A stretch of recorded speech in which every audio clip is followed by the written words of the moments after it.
வணக்கம் நண்பர்களே, welcome to my channel let's play fantasy. இன்னைக்கு நம்ம என்ன மேட்சுக்கான ப்ரெடிக்ஷன் பார்க்க போறோம்னா சவுத் ஆப்பிரிக்கா வெர்சஸ் ஆப்கானிஸ்தான் மூணாவது ஓடிஐ மேட்சுக்கான ப்ரிவியூ தான் பார்க்க போறோம். அதுக்கு முன்னாடி நீங்க நம்ம யூடியூப் சேனலுக்கு புது நண்பரா இருந்தீங்கன்னா மறக்காம நம்ம யூடியூப் சேனலை சப்ஸ்கிரைப் பண்ணிக்கோங்க. பக்கத்துல இருக்கக்கூடிய பெல் ஐக்கானை கிளிக் பண்ணிக்கோங்க. நம்மளுடைய ஃபைனல் டீம் பிளஸ் முக்கியமான அப்டேட் எல்லாமே நம்மளுடைய டெலிகிராம் சேனல்ல உங்களுக்காகவே நம்ம ஃப்ரீயா கொடுத்துட்டு இருக்கோம். ஸோ மறக்காம டெலிகிராம் சேனல்ல ஜாயின் பண்ணி சப்போர்ட் பண்ணிக்கோங்க. லிங்க் வந்து டிஸ்கிரிப்ஷன் பாக்ஸ்ல இருக்குது. மறக்காம லிங்க் மூலமா ஜாயின் பண்ணிக்கோங்க. நீங்க டெலிகிராம்ல போய் சர்ச் பண்ணீங்கன்னா நிறைய சேனல்ஸ் வரும். ஸோ ஃபேக்கான சேனல்ஸ்ல ஜாயின் பண்ணி ஏமாறாதீங்க. ஸோ வீடியோல கொடுக்கக்கூடிய டிஸ்கிரிப்ஷன் பாக்ஸ்ல இருக்கக்கூடிய லிங்க் மூலமா கிளிக் பண்ணி ஜாயின் பண்ணீங்க அப்படின்னா நீங்க கரெக்டான சேனல்ல ஜாயின் பண்ணிக்கலாம். அதே போல நம்ம தமிழ்நாடு நண்பர்களால் உருவாக்கப்பட்ட ஒரு பெஸ்டான ஃபேண்டசி ஆப்னா அது ஸ்போர்டசி தான். உங்க எல்லாருக்குமே தெரியும். அதே போல ஸ்போர்டசில நமக்கு வந்து ஜிஎஸ்டியோ டிடிஎஸ்ஓ எதுவுமே கிடையாது. குறிப்பா இந்த பாப் அப்படிங்கிற ஒன் பிளேயர் ஃபேண்டசி ஆப்ஷன்லாம் நமக்கு அவைலபிளா இருக்கு. இது போக நமக்கு ஏகப்பட்ட ஃபியூச்சர் இருக்கு. குறிப்பா வந்து பாத்தீங்கன்னா இனி வரக்கூடிய நல்ல நல்ல முக்கியமான சீரீஸ்க்குலாம் சீரீஸ் லீடர் போலாம் கொடுப்பாங்க. ப்ரோ கபடியிலாம் சீரீஸ் லீடர் போல் லாஸ்ட் டைம்லாம் ரொம்பவே ஈஸியா இருந்தது. காம்படிஷனே இல்லாத ஒரு ஆப்பா தான் வந்து பாத்தீங்கன்னா ஸ்போர்டசி இருக்கும். அதனால இப்பவே வந்து அதுக்கு ரெடி ஆகிக்கோங்க. ஒரு டைமுக்கு 2 டைமுக்கு வந்து நல்லா ஆப்ல போய் பாருங்க. புதுசா டவுன்லோட் பண்ற எல்லாருமே எல்லா ஃபியூச்சர் எப்படி இருக்கு, உங்களுக்கு கம்ஃபர்டபுளா இருக்கா அப்படிங்கறத இப்பவே செக் பண்ணிக்கோங்க. ஸோ அதுக்கு நீங்க மறக்காம லிங்க் மூலமா ஜாயின் பண்ணிக்கோங்க. டிஸ்கிரிப்ஷன்ல லிங்க் கொடுத்துருக்கோம். ஸோ மேட்ச் ரிப்போர்ட் அதே பிச்சில் தான் நடக்கு. பட் ஃபர்ஸ்ட் மேட்ச் ஒரு மாதிரி, ரெண்டாவது மேட்ச் ஒரு மாதிரி இருந்தாலும் இந்த மேட்சை வந்து கணிக்கவே முடியலை. ஏன்னா சவுத் ஆப்பிரிக்கா அவ்வளோ கேவலமா விளாடுறாங்க அப்படின்னு நம்ம சொல்லணும். சவுத் ஆப்பிரிக்காவா இது இந்தியா கூட T20 வேர்ல்டு கப்ல ஃபைனல் ஆன டீமா அப்படிங்கிற மாதிரி தான் இருக்கு. பேட்டிங்லாம் ஓகே தான், பவுலிங்ல வந்து அவங்கள்ட்ட வந்து பெருசா இல்லை அப்படின்னு நம்ம சொல்லணும். ஸோ ஓவராலா பாத்தீங்கன்னா இந்த பிச்சில் வந்து நம்ம ஏற்கனவே பார்த்தது போலதான் 243 மேட்ச் வந்து நடத்திருக்காங்க. ஓடிஐ இன்டர்நேஷனல் மேட்ச் பாத்தீங்கன்னா 243. அதுல பேட்டிங் ஃபர்ஸ்ட்னு பார்க்கும்போது 132, பேட்டிங் செகண்ட் பாத்தீங்கன்னா 109. 0ல இருந்து 200க்குள்ள 159, 200 to 249க்குள்ள 150 innings, 250 to 299க்குள்ள 140 innings, 300 plus பாத்தீங்கன்னா 37 இன்னிங்ஸ். லாஸ்ட் மேட்ச் வந்து ஒரு 300 பிளஸ் இருந்தது. ஹை ஸ்கோர் பாகிஸ்தான் 364 அடிச்சிருக்காங்க. லோ ஸ்கோர் இந்தியா 54க்கு ஆல் அவுட் ஆயிருக்காங்க. ஸோ இப்போ நம்ம டைரக்டா ப்ரெடிக்ஷன் ஆரம்பிக்கலாம். South Africa. So South Africa வந்து நம்ம கண்டிப்பா எல்லாரும் என்ன நினைச்சோம், ஆனா நான் ஃபர்ஸ்ட் நாள் வீடியோல போடும்போதே நான் சொன்னேன் ஆப்கானிஸ்தான் வந்து ரொம்பவும் வந்து ஒரு மட்டமான டீம் கிடையாது. ஒரு ஸ்காட்லாண்டோ, ஒரு ஜிம்பாவேயோ, ஒரு அயர்லாந்தோ இந்த மாதிரி டீம் வந்து அவங்க கண்டிப்பா கிடையாது. ஏன்னா அந்த T20 வேர்ல்டு கப்பே பார்த்திருப்பீங்க, ஆஸ்திரேலியா குரூப்ல இருந்துகிட்டே அவங்க வந்து செமிஃபைனல்ஸ் ஆடினாங்க அப்படின்னா அது உண்மையிலேயே பாராட்டக்கூடியது. அது மட்டும் இல்லாம ஓடி நிறைய மேட்ச் இன்டர்நேஷனல் வேர்ல்டு கப்லாம் அதுலயும் கொஞ்சம் நல்லாவே ஆடினாங்க. பட் அவங்களால எதுவுமே சரியா பினிஷ் பண்ண முடியலனாலும் நல்லா ஆடினாங்க அப்படின்னு நம்ம சொல்லலாம். அதே போலதான் சவுத் ஆப்பிரிக்கா கிட்டையும் அவங்களுடைய விளையாட்டு அப்படிங்கிறது வந்து பாத்தீங்கன்னா உண்மையிலே நல்லா இருந்தது. ஏதோ ஒரு ஓடியை வின் பண்ணிட்டாங்க அப்படின்னு பார்த்தோம். பட் இந்த சீரீஸே வந்து பாத்தீங்கன்னா வின் பண்ணிட்டாங்க. ஃபர்ஸ்ட் ஓடியிலையும் சவுத் ஆப்பிரிக்கா தோத்துட்டாங்க, 2வது இதுலயும் தோத்துட்டாங்க. அதுவும் கேவலமா தோத்தாங்கிறது தான் இதுல வந்து அல்டிமேட்டான பாயிண்ட். இன்னிங்ஸ் ஓபன் பண்றது. ஸோ டோட்டலா 6 பேட்டிங் லைனப் வச்சிருக்காங்க. இதுல வந்து பாத்தீங்கன்னா ஜோர்சி, பவுமா, ரீசா, அடுத்து வந்து மார்க்ரம், டப்ஸ், வெர்னி. ஸோ நம்ம ஏற்கனவே சொன்ன மாதிரி தான் சவுத் ஆப்பிரிக்கால பேட்டிங் வந்து கொஞ்சம் வீக்கா தான் இருக்கு அப்படிங்கிற மாதிரி நம்ம பார்த்தோம். பட் இதுதான் அவங்களுடைய ஒரிஜினல் ஓடிஐ டீம் கூட பேட்டிங்கை பொறுத்த வரைக்கும். இதுல வேணா என்ன மில்லர் வேணா உள்ள வருவாரு, கிளாஷன் உள்ள வருவாங்க, 2 பேர் இருக்காங்க, அவ்வளவுதான். மற்றபடி ஓரளவுக்கு வந்து அவங்களுடைய ப்ராப்பர் டீமா தான் இருக்குது. ஸோ ஏன்னா விக்கெட் கீப்பர் ஆப்ஷன்ல கிளாஷன் வந்துருவாரு. இந்த பவுமா அப்படி ஏதாச்சும் ஒரு இல்ல ரீசா ஹென்ட்ரிக்ஸ்க்கு பேரா அந்த இடத்துல மார்க்ரம் ஆடிட்டு டப்ஸம் 4வது போட்டு 5வது வந்து மில்லர் இருப்பாங்க, அவ்வளவுதான். அந்த 2 பேர் தான் இல்லை. அப்பவே பாத்தீங்கன்னா டீம் வந்து இந்த மாதிரி தடுமாடுது.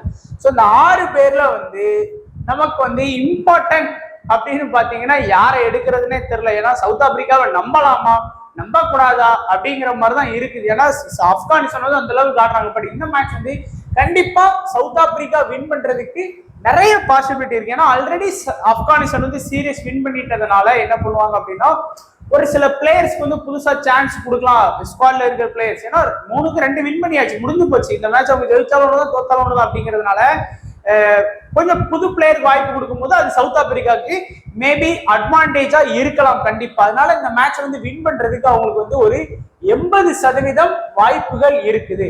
அதனால நீங்க சவுத் ஆப்பிரிக்காவுக்கு ஃபேவரா டீம் போடுறதா இருந்தா போடலாம், இல்லைன்னா கண்டிப்பா நீங்க வந்து ஆப்கானிஸ்தானுக்கு ஃபேவரா போடலாம். இந்த டாப் 6ல வந்து பாத்தீங்கன்னா கண்டிப்பா இன்னைக்கு மேட்ச்ல வந்து டப்ஸுக்கு வந்து ஒரு ஹோப் இருக்கு என்ன பொறுத்த வரைக்கும். ஏன்னா தொடர்ந்து 2 மேட்ச் ஃபிளாப் அப்படிங்கிறதுனால இந்த மேட்ச்ல டப்ஸுக்கு வந்து கொஞ்சம் நல்லா ஸ்கோர் பண்ணி கொடுப்பாரு அப்படிங்கிற ஒரு பாசிபிலிட்டி தோணுது.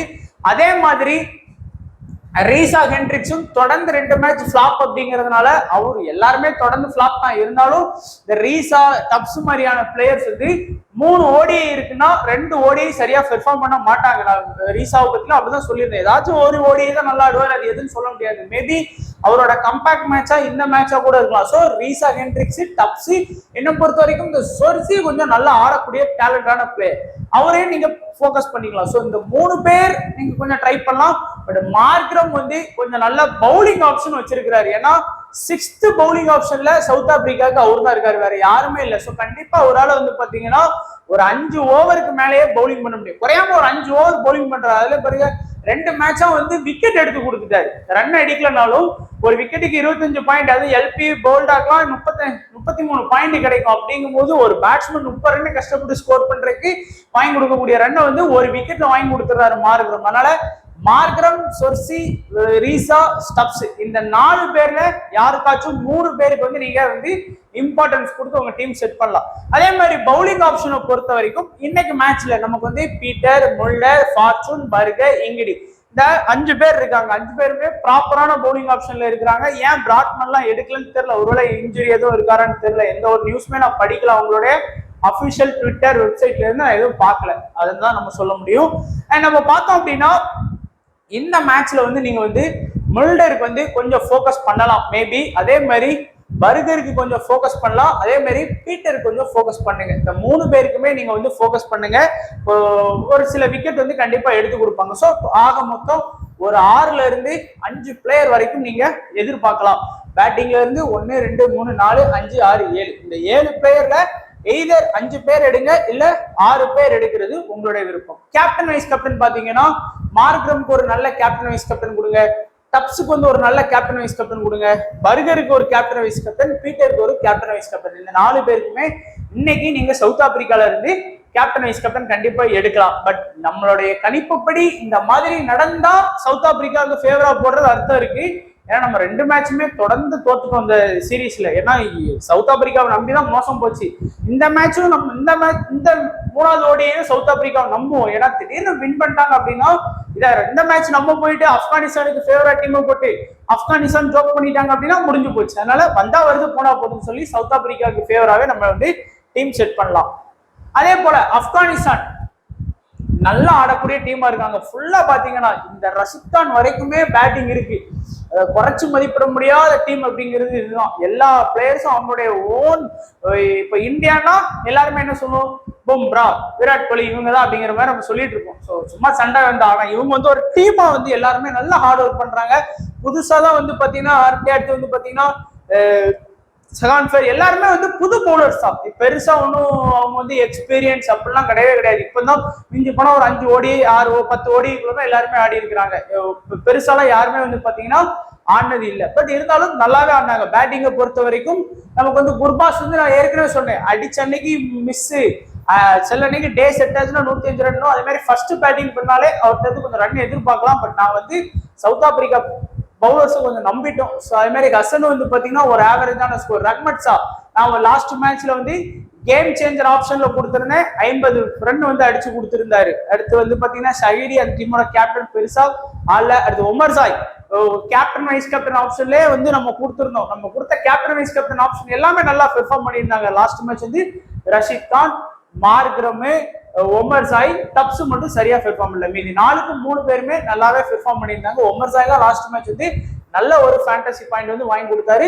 முகமது நபி லாஸ்ட் மேட்ச்ல சொன்ன மாதிரி முதல் மேட்ச் அவர் வந்து எதுவுமே பண்ணல அப்படின்னு நிறைய பேர் இம்பார்ட்டன்ஸ் கொடுக்கல. அண்ட் 2ஆம் மேட்ச்ல பவுலிங் பண்ணாரு. பட் விக்கெட் கிடைக்கல. விக்கெட் கிடைச்சிருந்தா நம்மளுடைய மேட்சை வந்து கொஞ்சம் மாத்தி அமைச்சிருப்பாரு. அடுத்து விக்கெட் கீப்பர் ஆப்ஷனு, அடுத்து ரஷித் கான் சொல்லவே வேணாம். அடுத்து எல்லாமே பாத்தீங்கன்னா ஃபாஸ்ட் பவுலிங். இந்த மூணு பவுலர்ஸுமே நல்லாவே பவுலிங் பண்ணிட்டு இருக்காங்க. ஒரு மேட்ச் இவர் விக்கெட் எடுத்தா ஒரு மேட்ச் அவர் விக்கெட் எடுக்கிறாங்க பாருங்க. இந்த மேட்ச்ல வந்து ஃபரிக்கியும் ஹரட்டே வந்து விக்கெட் எடுத்திருக்காங்க. இந்த மேட்ச் பாருங்க ஃபரிக்கியால பெருசா விக்கெட் எடுக்கல. அதே மாதிரி முதல் மேட்ச் 3 விக்கெட் எடுத்தவராலையும் எடுக்க முடியல.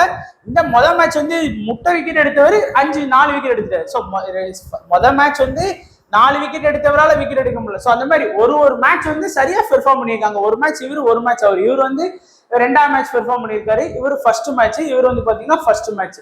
ஸோ 3 பேருக்கு நல்ல காம்பினேஷன் இருக்கு. ஸோ ட்ரை பண்ணுங்க. அதே மாதிரி பேட்டிங் ஆப்ஷனும் பாத்தீங்கன்னா இந்த 4 பேர் டாப் வச்சுக்கிட்டீங்கன்னாலும் இதுல வந்து இவர் ஃபர்ஸ்ட் மேட்ச் வந்து சரியா பெர்ஃபார்ம் பண்ணல, 2ஆம் மேட்ச் பெர்ஃபார்ம் பண்ணியிருக்காரு. இவர் ஆவரேஜா பெர்ஃபார்ம் பண்ணியிருக்காரு. இவர் 2ஆம் மேட்ச் பெர்ஃபார்ம் பண்ணியிருக்காரு. இவர் வந்து 2ஆம் மேட்ச் வந்து பேட்டிங் சான்ஸே கிடைக்கல. ஏன்னா பேட்டிங் சான்ஸே கிடைக்காத அளவுக்கு ஆப்கானிஸ்தான் ஆடுறாங்கன்னா அப்போ நம்ம யாரு சவுத் ஆப்பிரிக்கா பவுலிங் எந்த லட்சத்துல இருந்திருக்கும் அப்படிங்கிறது நமக்கு தெரியும்.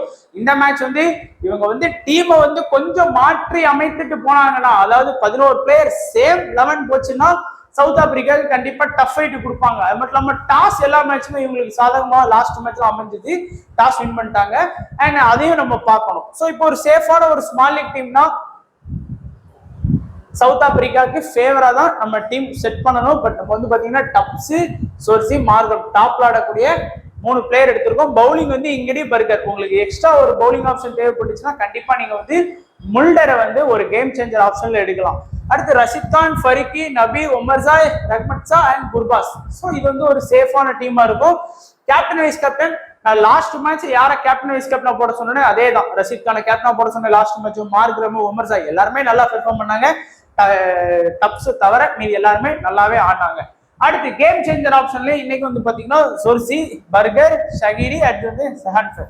ஸோ எல்லாருமே கொஞ்சம் டிஃபரன்ஷியலா கொடுத்துருக்கோம். லாஸ்ட் மேட்ச் கேம் சேஞ்சரா கொடுத்த ரஹ்மத்ஷா ஒரு 50 ஸ்கோர் பண்ணி கொடுத்தாரு. அதே போல நம்ம வந்து இன்னொரு பிளேயர் வந்து கொடுத்துருந்தோம். அவரும் வந்து பாத்தீங்கன்னா ஓரளவுக்கு நல்லா ஆடினாங்க. ஸோ கேம் சேஞ்சர் அட்லீஸ்ட் இந்த நாள்ல மேபி 1 or 2 பிளேயர்ஸ் வந்து உங்களுக்கு ஹெல்ப் பண்ணிடுவாங்க. ஸோ ஒரு 10,000 பேருக்கு விளையாடக்கூடிய லீக் ஒரு மினி ஜிஎல்லாம் இந்த கேம் சேஞ்சர் பிளேயர்ஸ் வந்து கண்டிப்பா ட்ரை பண்ணுங்க. ஈஸியா வின் பண்ணலாம். ஸோ இதான் நண்பா நம்மளுடைய கடைசி ODI match South Africa versus Afghanistan last ODI மேட்சுக்கான ப்ரிவியூ. ஸோ இதுக்கப்புறம் நமக்கு வந்து இங்கிலாந்து சீரீஸ் மட்டும்தான் இருக்கு. இன்னும் ஒரு பாத்தீங்கன்னா அதுலயும் ஒரு மேக்சிமம் எவ்வளவு இருக்கு, ஆல்ரெடி வந்து பாத்தீங்கன்னா 2 மேட்ச் முடிஞ்சு, இன்னும் ஒரு 3 மேட்ச் தான் இருக்கு. 3 ஓடிஐ தான் இருக்கு. இந்த மாசத்துல இன்னும் ஒரு 8 நாள் கிட்ட இருக்கு. அதுக்கப்புறம் அக்டோபர்ல வந்து நமக்கு வந்து ஃபுல் அண்ட் ஃபுல் ஒரு உமன்ஸ் சீரீஸ் வருது. அப்படிங்கும்போது நமக்கு ப்ரெடிக்ட் பண்றதுக்கு ஈஸியா இருக்கும். டெய்லி கண்டினியூஸா வீடியோஸ் போடுறதுக்கு கரெக்டா இருக்கும். அதனால டெய்லி 2 மேட்ச்ல இருக்கு. உமன்ஸ் மேட்ச்ல டெய்லி 2 மேட்ச் இருக்கு. மதியானம் 1, சாயந்தரம் 1 அப்படிங்கிற அந்த டைமிங்ல கரெக்டா நைட்டுங்கிற டைம்ல வருது. ஸோ எல்லாம் கரெக்டா கனெக்ஷன் பண்ணிக்கோங்க. ஏதாச்சும் ஆப்ல சீரீஸ் லீடர் போர்டு அப்படின்னு கொடுத்தாங்கன்னா நான் உங்களுக்கு கண்டிப்பா அப்டேட் பண்றேன். ஏன்னா சீரீஸ் லீடர் போர்டோட வேல்யூ வந்து முக்கியம். அது எந்த லீக்கா இருந்தாலும் சரி, சீரீஸ் லீடர் போர்டு ஏதாச்சும் ஒரு ஆப்ல கொடுத்தாங்கனாலும் நம்ம அந்த ஆப்ல வந்து கண்டிப்பா யூஸ் பண்ணி பயன்படுத்திப்போம். ரொம்ப யூஸ்ஃபுல்லா இருக்கும். ஸோ இன்னும் இந்த மேட்ச் முடிஞ்சதுக்கு அப்புறம் இன்னும் கொஞ்சம் ரெஸ்ட் எடுத்துட்டு கண்டிப்பா நம்ம வந்து உமன்ஸ் மேட்ச்ல வந்து கண்டிப்பா கண்டினியூஸா வீடியோஸ் போடுறது, டீம்ஸ் கொடுக்கறது கண்டிப்பா நம்ம வந்து வின் பண்ணுவோம். பேக் டு வின்னிங் ட்ராக்கு வருவோம். ஸோ உங்களுடைய சப்போர்ட் தேவை. ஸோ மறக்காம எல்லாருமே லைக் பண்ணுங்க, வீடியோஸை உங்க ஃப்ரெண்ட்ஸுக்கு ஷேர் பண்ணுங்க. வீடியோ பத்தி எல்லா நண்பர்களுக்கு நன்றி, வணக்கம். தேங்க்ஸ் ஃபார் வாட்சிங் நண்பா.